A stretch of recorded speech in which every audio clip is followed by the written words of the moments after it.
வணக்கம். நான் ALP astrologer we Murali Krishna. நம்ம இப்போ இன்னைக்கு பார்க்க போகிறது துலாம் ராசிக்கான 2020 வருட பலன்கள். அதாவது அட்சய லக்னம், அட்சய ராசி, துலா ராசி போகும்போது அவருக்கான பலன்கள் என்னன்னு பார்க்கலாம். நம்ம இதை அட்சய லக்ன பദ്ധதி முறையில் நம்ம பார்க்க போகிறோம். ஓகேங்களா? இப்போ துலாம் ராசி 1 மற்றும் 8ஆம் ஆதிபத்தியம் பெற்றிருப்பாரு. ஸோ அவர் இந்த காலகட்டத்தில் எப்பவுமே நம்ம துளாராசி போகும்போது, அட்சய ராசியோ அட்சய லக்னம் போகும்போது நம்ம கவனமாக செயல்படும். ஜாதகரை பிரச்சனையை போய் மாட்டிக்கொள்ளக்கூடிய காலகட்டம் என்பதனால பொதுவாகவே ஜாதகர் இந்த ஏஎல்பியோ துலாம் போகும்போது கவனத்தோட நடக்கணும். இப்ப இந்த துலா லக்னத்துல சித்திரை நட்சத்திரம், சுவாதி நட்சத்திரம், விசாக நட்சத்திரம் 3 நட்சத்திரங்கள் இயங்க கொண்டிருக்குது. அது போக செவ்வாய் தசா, ராகு தசா, குரு தசா, இந்த 3 தசைகள் போகும்போது இந்த ராசி நம்மளுக்கு ஆக்டிவேட் ஆகும். இந்த காலகட்டத்துல நம்ம என்ன பலன்கள்ங்கிறத பார்க்கலாம். லக்னத்திற்கு 6ல சனி, 9ல குரு, 5ல ராகு, 11ல கேது.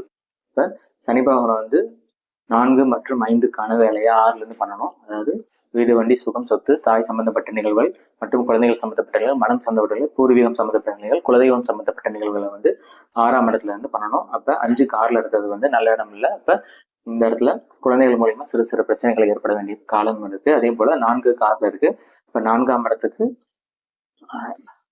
4ஆம் இடம் 6ல இருக்கிறதுனால வீடு, வண்டி, சுகம் சார்ந்த கடன்கள் ஏற்படுறதுக்கான வாய்ப்புகளை ஏற்படுத்தி கொடுக்கும். 6ஆம் பாவகம் மற்றும் 3ஆம் பாவத்துக்கான அதிபதி யாருன்னு பாத்தீங்கன்னா குரு பகவான். அவர் 9ல போய் உட்காந்துருக்காரு. அப்ப அவர் குரு பகவான் 9ல போய் உட்காந்துருக்காருன்னா 6ஆம் பாவத்துக்கு வேலையும் செய்யணும், 3ஆம் பாவத்துக்கான வேலையும் செய்யும். இளைய சகோதரன் மற்றும் கடன் சார்ந்த நிகழ்வுகள் 9ஆம் இடத்துல இருந்து நடப்பேன். ஸோ அப்போ கடன் வாங்குறதுக்கு பாக்கியம் ஏற்பட்டிருக்கு. அந்த கடன் இளைய சகோதரனுக்காகவோ இல்லை இளைய சகோதரன் மூலமாகவோ இல்லை நம்மளது கம்யூனிகேஷன் சம்மந்தப்பட்டோ இதுக்கான கடன்களை ஏற்படுத்தி கொடுப்பார். ஸோ கடனை நம்ம 3ங்கிறது முயற்சி. இப்போ முயற்சி செய்தால் கடன் இந்த காலகட்டத்தில் கிடைக்குமா அப்படின்னா கிடைக்கும். ஸோ 4 மற்றும் 5க்கான இப்போ 4ஆம் பாவம் 6ல இருக்கனால இப்போ வீடு வாங்குவதற்கான கடன்கள் இந்த காலகட்டத்தில் வாங்கலாம்.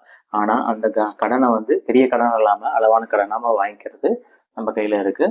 அதன் பிறகு 5ல ராகு இருக்கிறது மனசுல ஒரு கற்பனையை ஏற்படுத்தி, பிரம்மாண்டமான கற்பனையை, சிந்தனையை ஏற்படுத்தி கொடுக்கும். அதனால நம்மளோட குழப்பங்களை ஏற்படுத்தலாம். குழந்தைகளுக்கான ராகு 5ல இருக்கிறது குழந்தைகள்னால சிறு சிறு பிரச்சனைகள், தொந்தரவுகள் ஏற்படுறதுக்கான வாய்ப்புகள் உண்டு. திடீர் நிகழ்வுகள் குழந்தைகளுக்கு திடீர்னு குழந்தைகள் உடம்பு சரியாம போறது, அடிக்கடி இந்த நிகழ்வுகளை நம்ம ஏற்படுத்த வேண்டிய நிலைமை உண்டு. அதன் பிறகு கேது 11ல இருப்பது மகிழ்ச்சியை, மூத்த சகோதரன் மூலியமா ஒரு சிறு சிறு தடைகளையோ இல்லை லாபத்தில் ஒரு தடையோ, தொழில் மூலியமா லாபம் ஏதாவது இருந்ததுன்னா அதுல கொஞ்சம் சிறு சிரமங்களை கேது பகவான் நம்மளுக்கு ஏற்படுத்துவார்.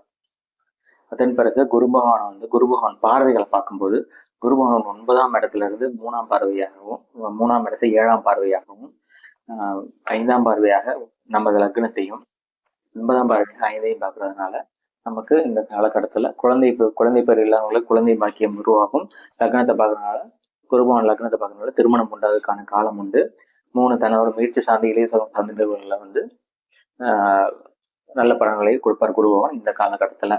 அதே குரு பகவான் நமக்கு குரு பயிற்சி, அதாவது ஜூன் மாதம் குரு பயிற்சியாக ஆகி கடகராசிக்கு வராரு. கடகராசியிலிருந்து இந்த பலன்களை நம்ம கொடுக்கணும். கடகராசி வரும்போது ஒரு 10ஆம் இடம் ஆகிறாரு.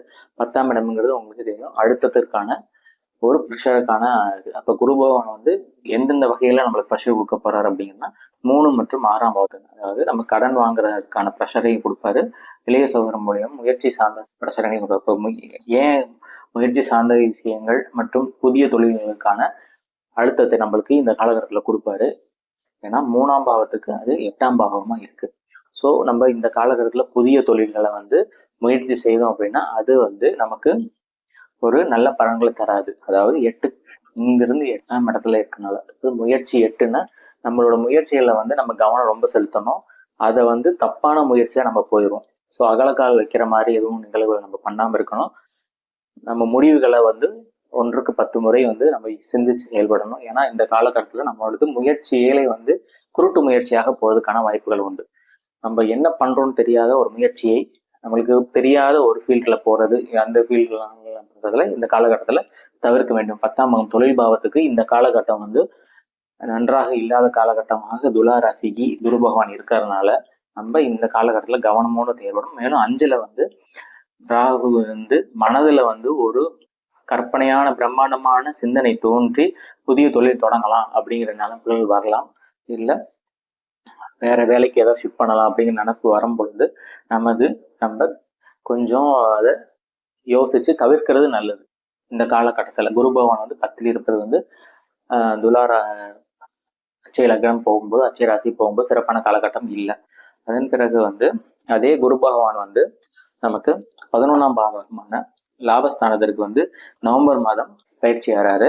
இந்த காலகட்டத்துல வந்து நமக்கு முயற்சிக்கான சாதகமான பலன்களையும், நமக்கு 10ஆம் பாவத்துக்கு 11ல இருக்கிறதுனால ஒரு ப்ரொமோஷனுக்கான காலகட்டம், வேலையில ப்ரொமோஷன் இல்லை லாபங்கள் கொஞ்சம் அதிகமாக கிடைக்கும்.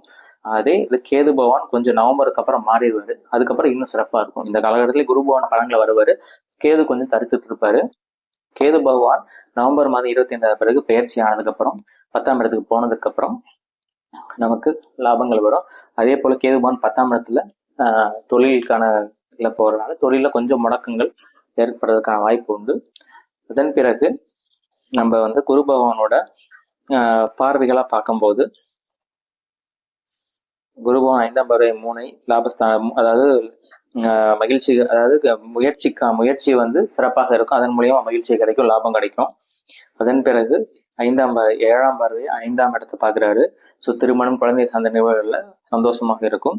அதன் பிறகு 9ஆம் பார்வை 7ஆம் பார்வை திருமணம் சார்ந்த நிகழ்வும். இந்த கடைசியில் காலகட்டத்தில் வந்து திருமணத்துக்கான யோகம், குழந்தை பேருக்கான யோகம் குரு பகவான் நம்மளுக்கு கொடுப்பாரு. இந்த காலகட்டத்தில் மட்டும் குரு பகவான் நம்மளுக்கு புதிய தொழில்கள் தொடங்குறதற்கான சிந்தனைகள், முயற்சிகள் ஏதாவது ஏற்பட்டலாம், அதில் தவிர்க்கிறது, இந்த காலகட்டத்தில் தவிர்க்கிறது நல்லது. அதன் பிறகு சனி பகவான் இந்த வருடம் முழுவதும் நம்மளுக்கு 6ல இருந்து நம்மளுக்கு பார்வைகளாக வந்து 8ஆம் இடத்தையும் 12ஆம் இடத்தையும் 3ஆம் இடத்தையும் பார்க்கறது வந்து இந்த காலகட்டத்தில் சிறு சிறு கோர்ட்டு கேஸு, வம்பு வழக்கு பிரச்சனைகளை, கடன் சார்ந்த பிரச்சனைகளை வந்து தீரா கடன் ஆக்குறதுக்கான வேலைகளை செய்வார். அதன் போக பிரச்சனையை, அதாவது விரயத்துக்கான காலமாகவும் உண்டு. கடன் வாங்கி வெட்டியா செலவு பண்ற மாதிரி நிலைமை ஏற்படலாம். அதன் பிறகு 6ஆம் இடத்துல இந்த 3ஆம் பார்வையா 10ஆம் பார்வையா 3ஆம் இடத்தை பார்க்கறது வந்து நமக்கு இளைய சகோதரம் மூலியமாக ஒரு சின்ன பிரச்சனைகள் ஏற்படலாம். இந்த காலகட்டத்துல நம்ம வந்து துலாம் ராசி இந்த வருடம் முழுவதும் இளைய சகோதரம் மற்றும் தொழில் சார்ந்த முயற்சிகளை கவனமாக இருந்தனாவே இந்த காலகட்டத்துல வேற எதுவும் தொந்தரவு கிடையாது. நம்ம சிறப்பாக இந்த வருடத்தை கடந்து விடலாம். மீண்டும் அடுத்த ஒரு நிகழ்வில் சந்திப்போம். நன்றி, வணக்கம்.